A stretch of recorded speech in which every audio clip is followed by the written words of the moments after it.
Check this out, people.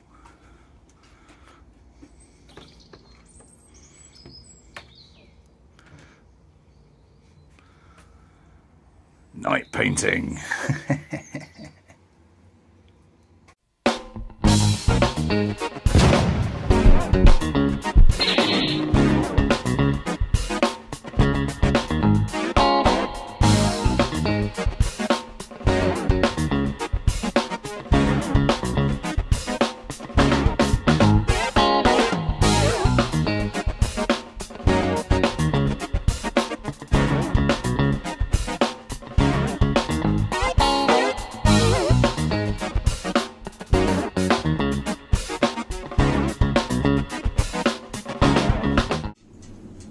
Okay, so after some late night spraying last night, where I basically got the inlay panels done and the belly pan, I suppose, belly pan? Yeah, belly pan done.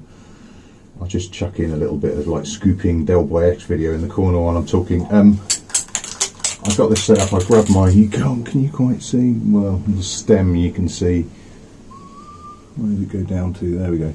The stem is a patio heater that I threw in here last night. I just wanted to get those bits out of the way. It's nice and simple, and frankly they're not really seen, but I do like the colour that the central grill's gone. So anyway, I thought I would at least have a go at whatever I could show you. So it'll probably be en masse, fast forward, because I think it's the safest way I can do it. This has had I used the middle sections as a bit of a practice to see what rubbing I could do, because this 2K primer is really quite hard and hard to rub down. So I gave it like a mini rub down to see how it would work, and I think I needed a bit more. So this has had 240 rub down to get rid of the I don't know, ripples smooth. And it's had a bit of 500 action as well. But right, so we'll get on. So nice and light first 2 or 3 coats. About well, not really 25% overlap. So what, 25 centimeters away, I suppose. Just dust it. Nice and fast.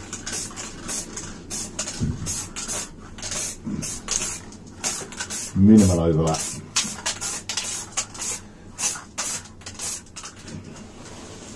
And always remember, keep wiping your nozzle. Oh, and always remember, nice warm paint, so there's a warm bath down the bottom there, hot warm water.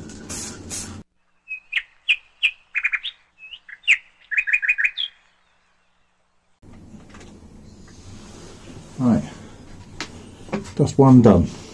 Another dust.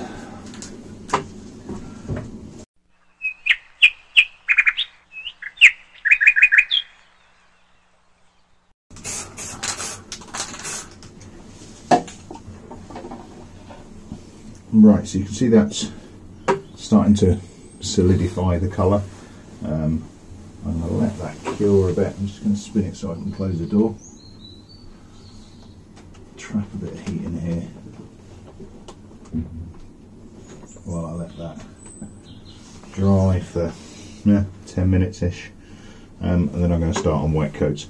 Now, by wet coats, this is something that I don't see many people do, and I think it's the source of a lot of people's problems. And there's an element of fear, and you know, I have it too. So something on there. I'll polish it up. I have just as much fear as anybody else, so there's no, there's no blasé attitude here. Those coats were dusting, so I am covering a lot of surface area from a fair range. I want to get maximum paint. Well, I want to get paint on the object. So I'm at a decent range, and I'm flapping it away, and I'm not really, there's no pattern, there's no strokes. It's just right. Oh, there's a bit of undercoat primer. There's a bit of undercoat primer. What I'm then going to do, I'm trying to see that I can spot there on wet coats, is go for about a 50% overlap, and it starts getting more mechanical. So it's, I say straight lines. It's following contours, whatever, but it's following the same line. So you build across. And I talk about chasing a wet line. So when you spray, you will see now it's got something to land on. You will see it looks wet, it looks physically wet. So you get that wet line and chase it and chase it and chase it, and you follow a tide across, and it builds up and it gives you that immediate shine that you're looking for, rather than trying to polish a shine into paint that hasn't got one already. So it's overlap about 50%, get it nice and wet, keep it going, mechanical process, keep it going, keep it going, keep it going. If you then have that nice wet flat surface, come further back and go just to catch a little bit, you've trashed it. So you've effectively put powder on a flat surface. It's not drama, you can polish it out when it's just dry, and arguably that's what you do it for, to give it build up. So you've effectively got a wet line that you follow that gives you a nice flat surface to get that shine. If you come back and give it a spray to dust it, you end up with just like, you know, it's sprinkling, I don't know, fine sand on a bit of glass. It'll cover it, but you will have to rub it down to get it flat again. That's a terrible analogy, it's the best I can come up with. Yeah, so I'm going to give that a good 10 minutes and then start wet coating it. I honestly don't know how much I'm going to do. I've got a fair amount of black, so I'm not fussed about putting a shed load of paint on it, beyond drying times, curing times, etc. So let's leave that and get back to it. Right, shaky voice. It's dry. Always good to check. With panels it's nice and simple because there's various bits that are concealed that you don't see, that you can just give a quick check. Alright, so let's go wet.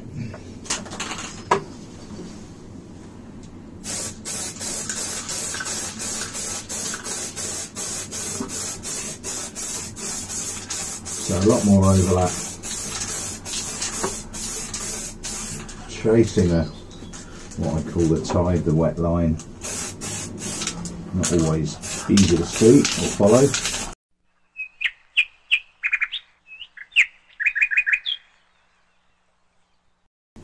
Alright, let's get in there. Just to get to a point where I can close the door, keep the heat in.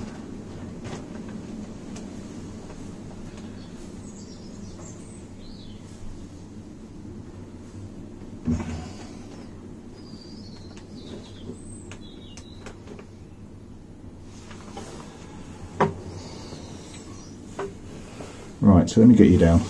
So we're getting there. The colour is black. Absence of colour is looking good. I'm going to let that have a decent cure and probably give it one, maybe two more. It is orange peeled. Well, yeah, it's February. I'm in a shed, but that's cool. Yeah, I'm going to let that cure, or let that dry so it gets decent dry, and then just have another go, but really concentrating on the edges, particularly the mating surfaces, because it just looks fucking horrendous when you've missed them.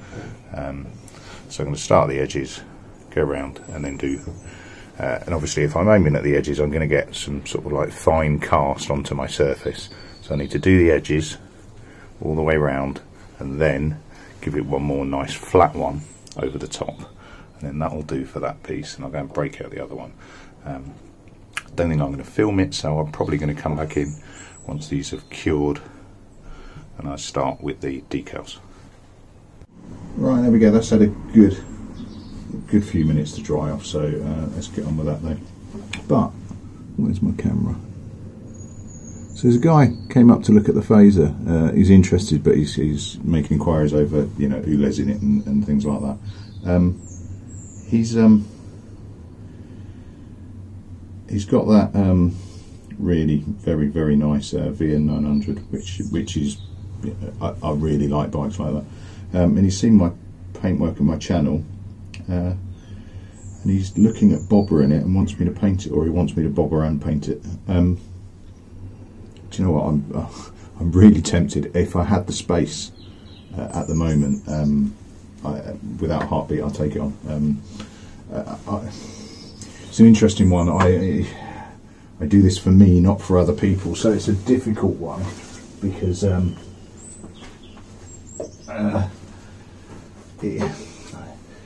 it stops being so much fun, I think, when you're doing stuff for other people. But I suppose fundamentally I sell the bikes on in the edge, so I am doing it indirectly for other people anyway. I don't know. I think yeah, I think I'd be more nervous with somebody else's bike. I did do a set of panels for a DNA for somebody else, for a friend, and looking back at it, it wasn't. I enjoyed doing it, and it was really good practice. But I'm not sure. I think I'll have a think. I'll have a think on it. I like the idea. I love the bike. Frankly, I'd have the bike in a heartbeat. But actually, yeah. Anyway, right. Let's get these edges.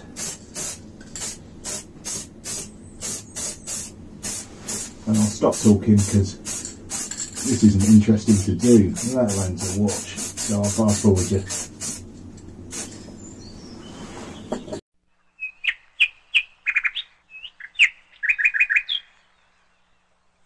Alright, appear to have a slightly leaky can here. Can brush, you bastards.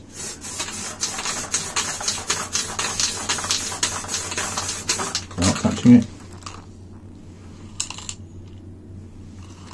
It's still bubbling. Oh well, right. I've used so many of them to find one that has a slight issue isn't really a surprise. Right, so edges are done, nice and thick. Now bearing in mind that this is going to get covered in can brush blue candy anyway, that is me done with this. I'm going to let it dry, I'm not going to fucking touch it. It's got nice thick paint on it. I'm going to do some brekkie and then swap. Leave that to cure, swap over, do the other one.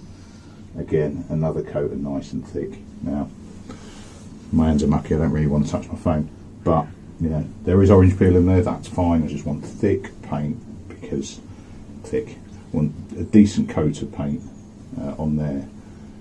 Let it cure. Decals on, job is a good one. I say decals, sorry, let it cure properly before I go anywhere near it with stickers. Right, that'll do for now. Right, so it's much later, and I've been doing other stuff. It's you know, it's not all about bikes. It's a bit of a family time as well. But just before dinner, I did manage to get the decals on, masked off for that halfway point. So I'm going to go for the pattern effect at the top, and then just the candy coat over the bottom. Obviously take the tape off. I just want to make sure that I dapple a decent straight line. Both sides are done and looking pretty good. The decal sets, I'll see if I can put a link at the bottom.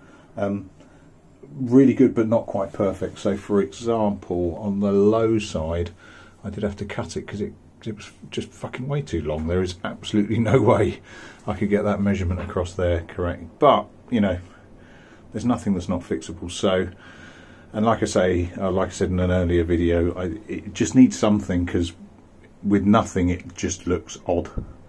Yeah, it needs something. So yeah, so dapple at the top, just blue at the bottom. It is late now. We've just had dinner, fed the kids and all that. Like, it's blowing an absolute hoolie out there. It's really echoing here. I think I'll just go for the dapple effect tonight and then go for the big blue tomorrow. Right, so regular viewers will be more than aware of what's going on here, but essentially it needs a silver underneath. I like this stuff. I like the Rust-Oleum elegant finish. It's got a nice glitter to it as well. Scrunchy bag. Whoops, scrunchy bag. Little cheapy one.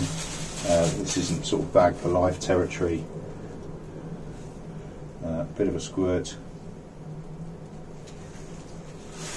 I appear to have a block nozzle here.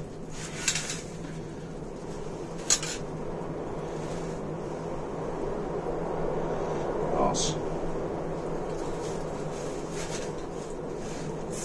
Oh, no, fixed. It sorted itself out. Right. That's going to ruin my evening, my planned evening there. A little bit of a spray on there. Don't want to go too nuts. And then just dab away. How much you can see? Probably not a lot. great.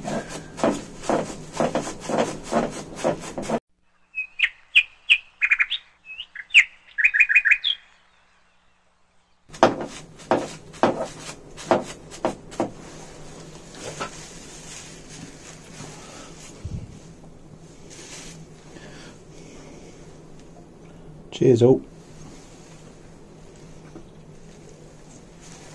Right, there are some benefits to pissing around with paint at night. Or at night, in the evening. Doing it with a beer. Old Mackie would be proud. Right, I think I am about as good as I'm legitimately ever going to get with that. Now, I did consider leaving the black inside of the letters black, but actually, and the same with most of these things, it's not really until you start that you know. I just think it looked a little bit wanky, frankly. Right, happy with that. Got a couple of splashes down the bottom which annoyed me, but I'll do something about that. That's the beauty of doing this tonight. I'll let it sort itself out overnight. Right, so let's just drag you in a little bit closer. Right, so there we go. That's the sort of mottling that I'm after, including on the Thundercat. Now, on my previous photos, the Thundercat was actually on that element of the F. I didn't do it on there because I didn't want a double layer of sticker, because that's the sort of thing that's you're going to end up sanding back. So I've dropped it down a fraction so it's not so high build, frankly. Right, one down, one to go. You don't need to watch that one as well, but we're getting there, ladies and jelly spoons, and I think we'll let this to leave this to sort itself out, at least overnight. I mean, there's nothing to stop you from painting it straight off, but it's just late and I can't be bothered. But get the other one up like that, get the blue on, see how we look. Takes a long time, this, but hopefully the end result will be worth it. Cheers all, I'll catch you later on. Ta-da.